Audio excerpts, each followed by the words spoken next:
Bapak, Ibu, dan Saudara sekalian, firman Tuhan akan kita renungkan dari Yohanes 8 ayat 50 demikian. Jawab Yesus, "Aku tidak kerasukan setan, tetapi aku menghormati Bapakku dan kamu tidak menghormati aku. Tetapi aku tidak mencari hormat bagiku. Ada satu yang mencarinya, dan dia juga yang menghakimi." Saudara-saudara sekalian, dihormati adalah salah satu kebutuhan batin manusia, sama seperti kebutuhan untuk dikasihi, diterima, dan lain sebagainya.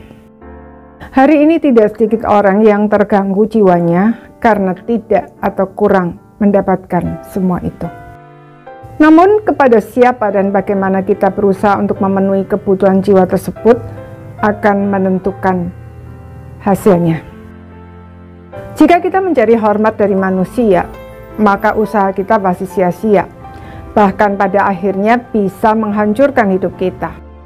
Sebab semua manusia adalah orang berdosa yang tidak bisa diandalkan dan setiap saat bisa berubah. Ketika kita sedang berada di atas, mungkin banyak orang dengan sukarela menghormati, bahkan menyanjung kita. Tetapi bagaimana jika kita jatuh atau tidak memenuhi harapan mereka? Orang-orang yang sebelumnya menyanjung bisa berbalik menghujat kita. Itulah yang dialami Tuhan Yesus. Orang-orang yang sebelumnya dikatakan percaya kepada Tuhan Yesus, berbalik menuduh dia sebagai orang Samaria yang kerasukan setan, bahkan akhirnya berusaha melempari dia dengan batu. Mereka yang berseru-seru Hosana, diberkatilah dia yang datang dalam nama Tuhan, hanya dalam waktu 5 hari berbalik menjadi salibkan dia. Mengapa demikian? Sebab Tuhan Yesus tidak memenuhi harapan mereka. Mereka mengharapkan Mesias yang akan membebaskan mereka dari penjajahan Romawi, tetapi Tuhan Yesus datang untuk membebaskan manusia dari perbudakan dosa. Mereka bukan hanya tidak menghormati Tuhan Yesus, melainkan juga menghina dia.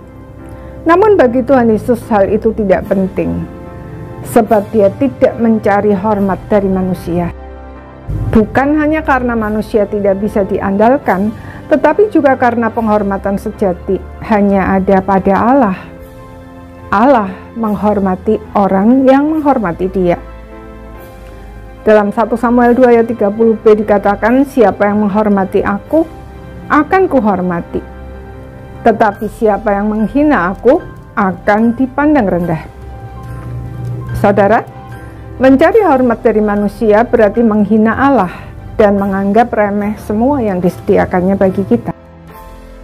Tuhan Yesus dalam posisi sebagai manusia bahkan tidak mencari hormat bagi dirinya sendiri, sebab hanya satu yang layak menerima penghormatan, yaitu Allah. Saudara, jika Tuhan Yesus yang adalah Allah yang layak dihormati saja tidak mencari hormat bagi dirinya sendiri, layakkah kita mencari hormat bagi diri kita sendiri? Kehormatan sejati adalah ketika kita tidak mencari hormat bagi diri sendiri, melainkan memberikan segala kemuliaan, hormat, dan pujian hanya bagi Tuhan, satu-satunya yang layak menerima semuanya. Amin.